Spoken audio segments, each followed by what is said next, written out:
banlieue en France, c'est caractérisé par deux aspects. Ça commence déjà par l'idée que c'est ce qui est au-delà de Paris. Donc c'est au-delà du périphérique qui a été construit en 1973 pour saturer Paris.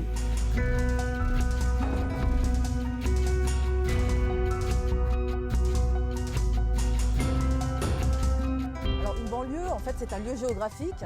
C'est d'abord et avant tout un ghetto social. C'est l'endroit où on va faire habiter les habitants qui viennent, les pauvres de manière générale, et en particulier dans le cas de la France, les gens qui viennent des anciennes colonies, qui viennent du Maghreb, qui viennent d'Afrique, qui viennent des Antilles, également les Roms, majoritairement, qui sont les plus pauvres en France.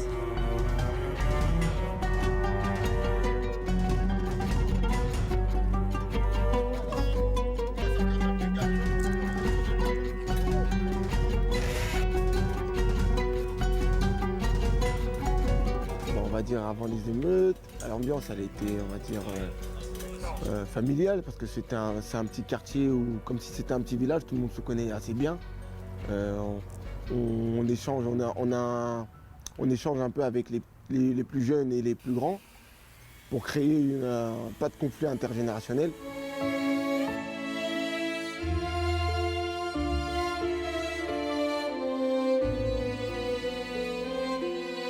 La banlieue, c'est l'ennui. Ça, c'est la première chose. Et quand il y a de l'ennui, il y a quoi? Derrière, il y a un désespoir qui s'installe et de la violence qui va commencer à s'exprimer. Parce qu'on se dit, sans comprendre réellement ce qui se passe, pourquoi nous n'avons pas droit à ce que les autres ont droit? Et nous, on prenait ça comme une exclusion et ça nous faisait violence, clairement. Donc on a vraiment l'impression, là, on comprenait très bien qu'on n'était pas français.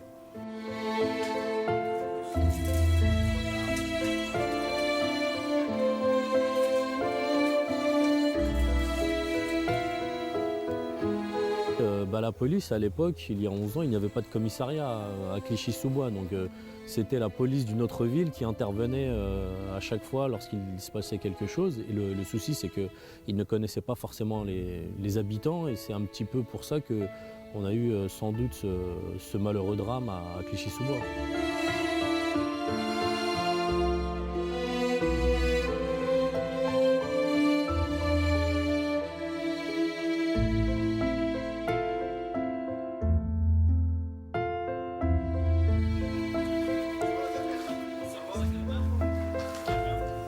On va dire qu'à cette époque-là, les infos et les élections, tout ça, bon, c'était pas trop notre truc. Notre but, c'était plus de s'en sortir parce qu'on savait déjà dans quelle situation on était.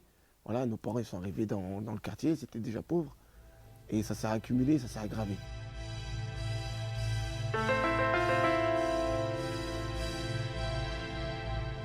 J'ai une histoire incroyable sur Mantes-la-Jolie, je vais vous raconter, qui est extraordinaire. Il y a un type, c'est un truc de fou, hein, un type qui voulait se suicider. Il s'est jeté du 11e étage. Il n'a même pas réussi à se suicider parce qu'il y a eu des entraves pour l'empêcher de tomber par terre. Il est remonté chez lui dans un état lamentable, vivant. On ne considère pas ces êtres qui vivent dans les quartiers comme des êtres humains, on les considère comme des bêtes.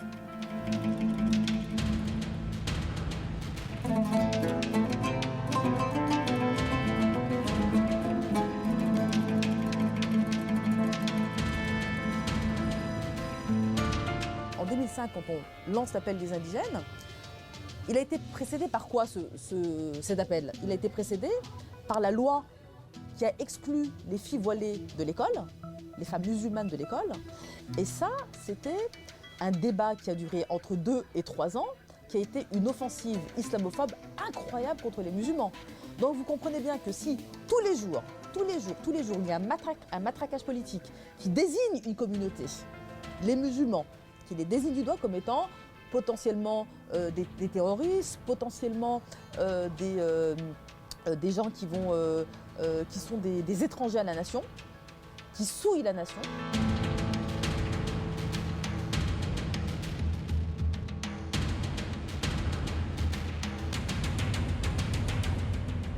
Bon, Zied et Bouna, c'était des amis à mon petit frère, âgé de, aujourd'hui maintenant 26 ans. Ce jour-là, la police a appelé chez moi pour dire que mon frère était en garde à vue et les coups de fil, ils ont commencé à fuser, comme quoi, bon, il est arrivé quelque chose aux amis à ton petit frère.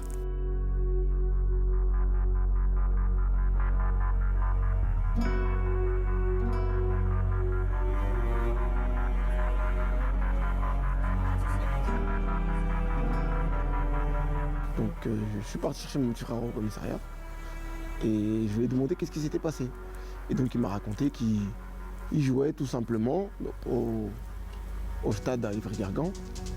Et quand il est rentré sur le chemin du retour, une voiture s'est arrêtée brusquement, une voiture de police, civile, et il les a pris pour cible en braquant l'arme sur eux. Donc eux, apeurés, ils ont fui. Et tout le monde s'est enfui dans tous les sens.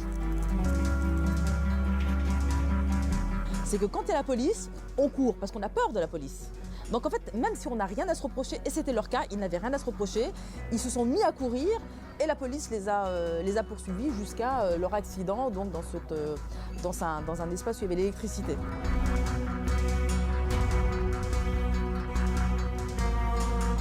C'est donc moi après, arrivé sur les lieux, on avait les pompiers qui étaient là et ça avait l'air grave parce que on avait cru apercevoir au loin des draps blancs sur les corps. Donc à partir du moment là, moi et mes amis, on était devant et on a commencé à poser des questions aux policiers. Qu'est-ce qui s'est passé? Pourquoi vous ne nous dites pas s'ils sont là, s'ils ne sont pas là? Et ils ne voulaient pas nous dire. Et on avait une odeur de chair brûlée, quoi.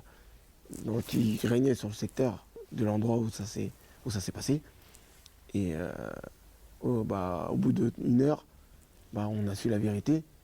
Et ça a éclaté sur place parce que les policiers ne voulaient pas nous dire qu'est-ce qui s'était passé. Ils nous demandaient juste de reculer.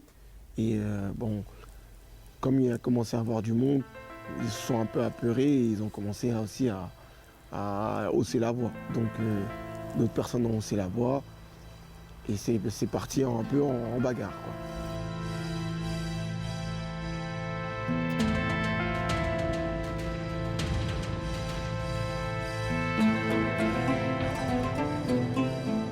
Ce soir-là, j'étais avec mes parents dans une agence immobilière. Il était aux environs de 18h quand l'électricité a coupé dans l'agence en fait. Et on n'avait pas compris pourquoi l'électricité avait coupé. Donc pour nous, c'était anecdotique. Vers 21h que j'ai appris en fait que 2 jeunes étaient morts dans cette centrale électrique, un 3e grièvement blessé, Metin Altoun. Et c'est là que j'ai fait le rapprochement en fait entre cette coupure d'électricité et la mort de ses enfants.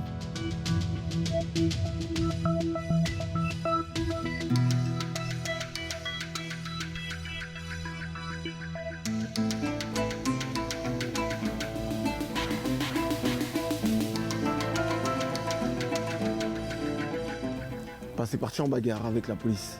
Voilà.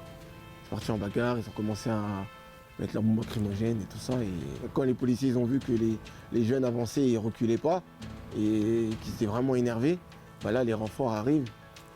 Les CRS, tout le monde, toute la compagnie, les fusils, tout ça. Et tout le monde est remonté au quartier et a annoncé la nouvelle aux gens du quartier.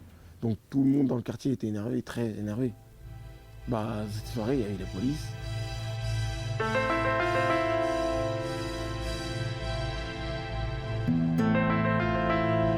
J'ai vu des voitures brûlées, j'étais étonné. Je dis tiens, c'est marrant des voitures brûlées.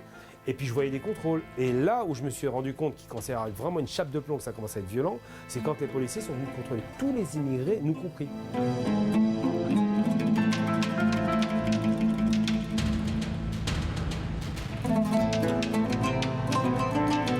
Donc ils nous contrôlaient, la moquerie, et ils nous contrôlaient violemment. C'est pas gentil ce qu'ils ont fait. Puis après ils sentaient nos mains pour voir si on avait de l'essence dans les mains. C'est intolérable. Ils nous collent contre un mur, nous humilient, nous tout comme si on était des bêtes.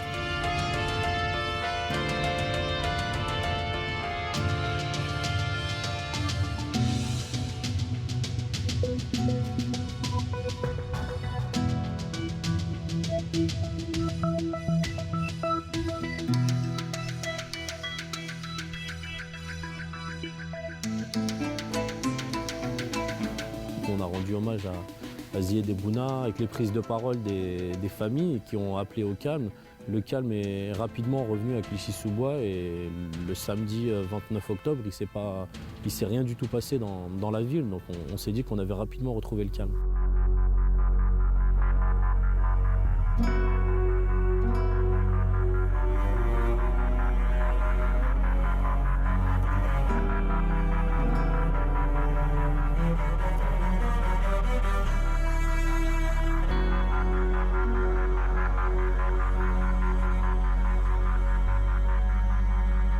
30 octobre 2005, cette fameuse bombe lacrymogène lancée en direction de la mosquée, ça a tout relancé.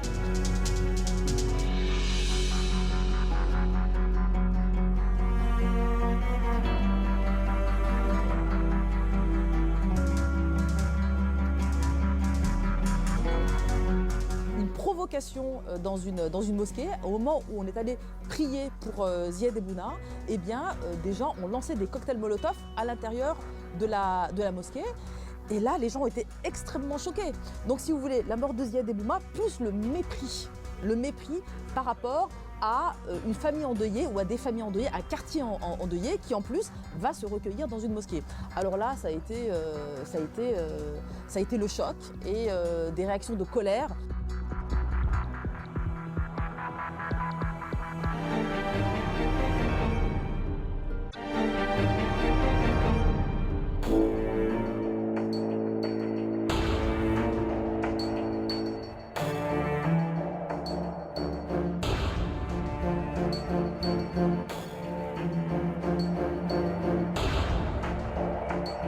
C'est que ce qu'il faut comprendre aussi, c'est que même la révolte des banlieues s'est fait aussi dans un isolement politique. Il n'y a pas d'organisation politique qui suivent, ou très peu.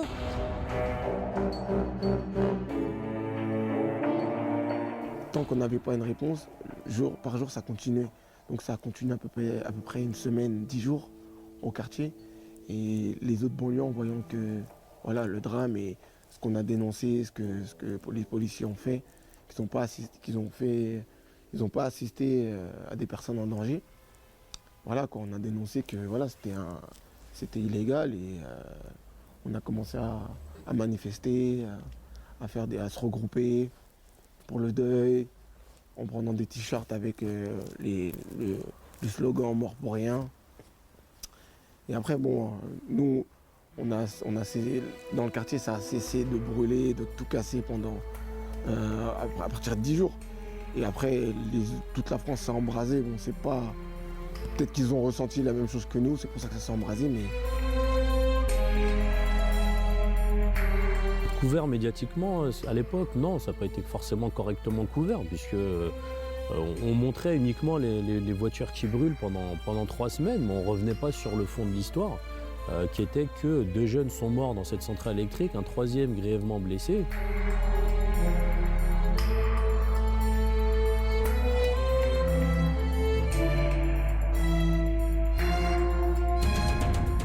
Relayer à travers les médias un discours politique, parce que j'en ai vu à la télé qui présentaient leur carte d'identité pour faire comprendre qu'ils étaient français, parce que ça aussi c'était un des discours de Nicolas Sarkozy, prétendre que ces émeutiers là qui le soir venu s'en prenaient aux forces de l'ordre étaient d'origine étrangère, étaient des intégristes, donc voilà, pas mal de choses, pas mal de mensonges ont été dits à l'époque.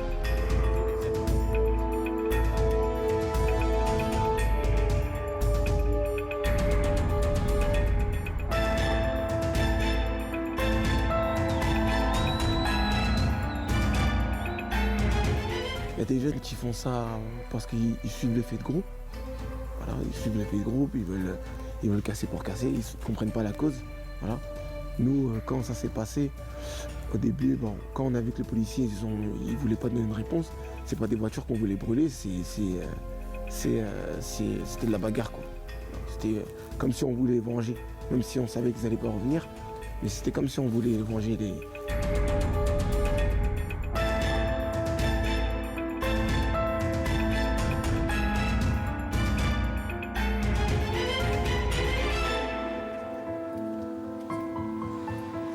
La contagion s'est faite pourquoi? Pour 2 raisons. La première, parce que tous les gens des quartiers populaires, qu'on appelle des banlieues, ont vécu la même chose. C'est ça qui est grave. C'est que c'est pas singulier, c'est pas juste la police de Clichy qui pose problème. Toutes les banlieues ont vécu la même chose.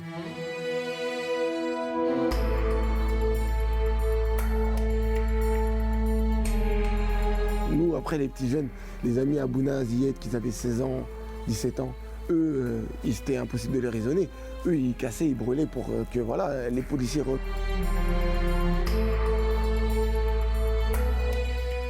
Samir, lui, quand il parlait devant Sarkozy, c'était aussi pour que déjà dans les banlieues, ça change, qu'il n'y arrive plus des choses comme ça.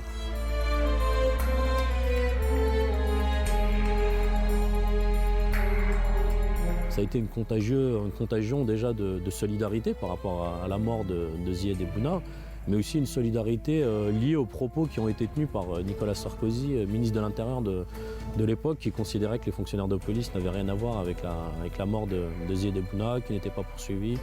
Tous les mensonges d'État qui ont pu être dits à l'époque, et c'est ce qui a fait que ça a pris un petit peu dans tous les quartiers et que les gens essayaient de se révolter par rapport aux propos qui ont été tenus.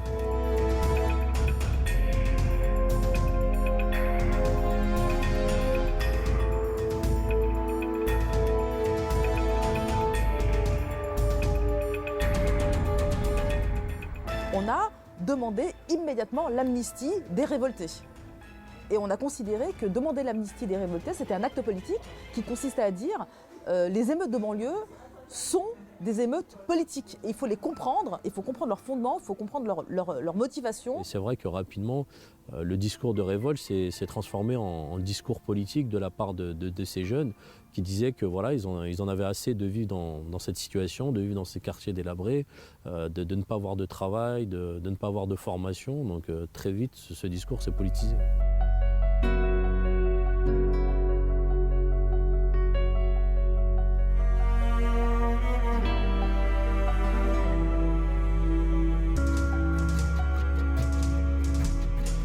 Parce que pour l'instant, au début, il n'y avait pas d'enquête, rien n'était ouvert. Donc nous, on cherchait à que quelque chose soit fait quand même, parce qu'on ne pouvait pas laisser nos amis se faire enterrer comme ça, tranquille, et de retour, on n'a rien, quoi. On n'a pas de réponse à ce qui s'est passé,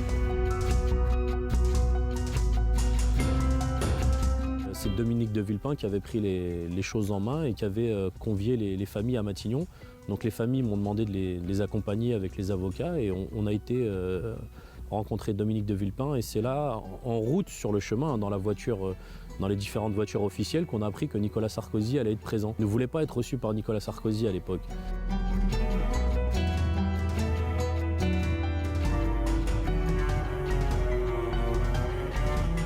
On a gentiment expliqué qu'il fallait qu'ils sortent un petit peu du cœur de la ville pour que les gens puissent continuer leur vie normalement. Et lieu, ils ont très vite compris la situation, contrairement à Nicolas Sarkozy. Et le soir même, en rentrant vers 1h du matin, on voyait que justement la police qui était dans le cœur de la ville se déplaçait un peu plus vers l'extérieur et elle était un peu moins visible.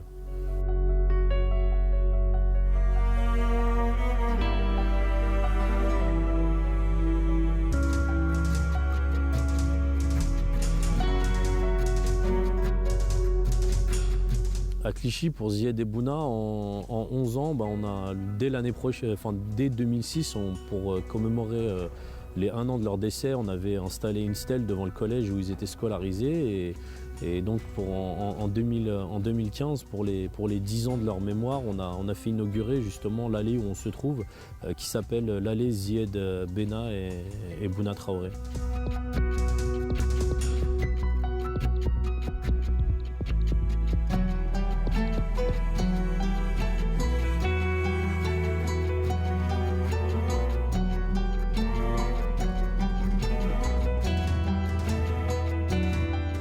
Rien n'a changé, d'accord? Rien n'a changé. Toujours aussi pauvre, toujours aussi dégradé. Maintenant, c'est les bâtiments qui se dégradent. Et les bâtiments, c'est des tours de 10 étages. Donc, quand il y a des dégradations, c'est des dégradations importantes. Ça fait comme dernièrement, il y a 2 mois, il y a un immeuble de 10 étages avec 130 logements qui a failli s'écrouler. Donc, il y a un immeuble au quartier, je ne sais pas si vous êtes passé, il y en a un qui est évacué. Il y a un immeuble qui est vide. Il y a eu le plan Borloo, je crois que c'est 50% des banlieues ont été rénovées ou détruites. C'est-à-dire que les bars HLM ont été détruites. Ça, c'est vrai. Ils ont agi de ce point de vue-là. On ne peut pas leur retirer ça. Mais sur un plan social, pas sur un plan décoratif. Toute révolte produit une espèce de contre-révolution. Ce qui s'est passé, c'est que le pouvoir, il n'est pas resté inerte. Par exemple, en 2007, c'est Sarkozy qui arrive au pouvoir. Il a su capitaliser sur la révolte des banlieues pour ne rien changer en termes structurels. Parce qu'évidemment, lui, il allait continuer sa politique de ségrégation sociale, d'apartheid.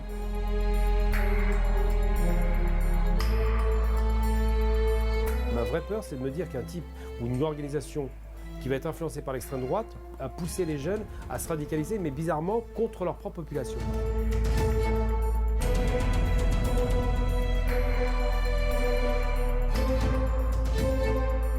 Des produits typiquement français, parce qu'on oublie toujours de dire que ce sont des Français, ce ne sont pas des étrangers. Pas de travail, on a envie de taper sur des gens, on a envie de taper sur la police, sur les gardiens de stade. C'est ça la réalité. Quand on n'a rien à perdre, eh ben on y va.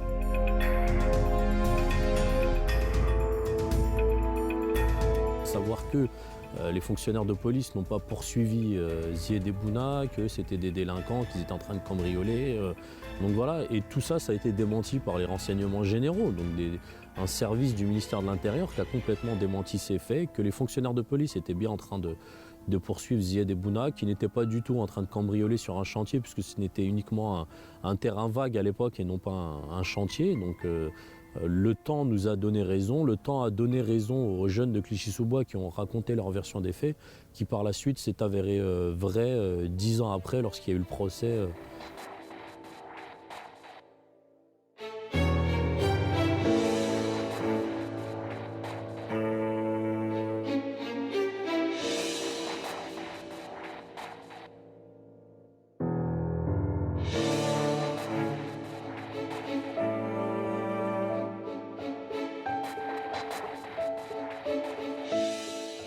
Et je pense effectivement que ces jeunes, j'en ai connu pas mal, qui sont au chômage aujourd'hui, il ne faut jamais l'oublier. Il y en a quelques-uns qui s'en sortent, mais c'est une minorité infime. Le reste, c'est des chômeurs longue durée maintenant, qui sont des chômeurs longue durée, qui ont commencé à 20 ans. 10 ans après, ils sont encore au chômage, 10 ans après, ils n'ont aucun espoir.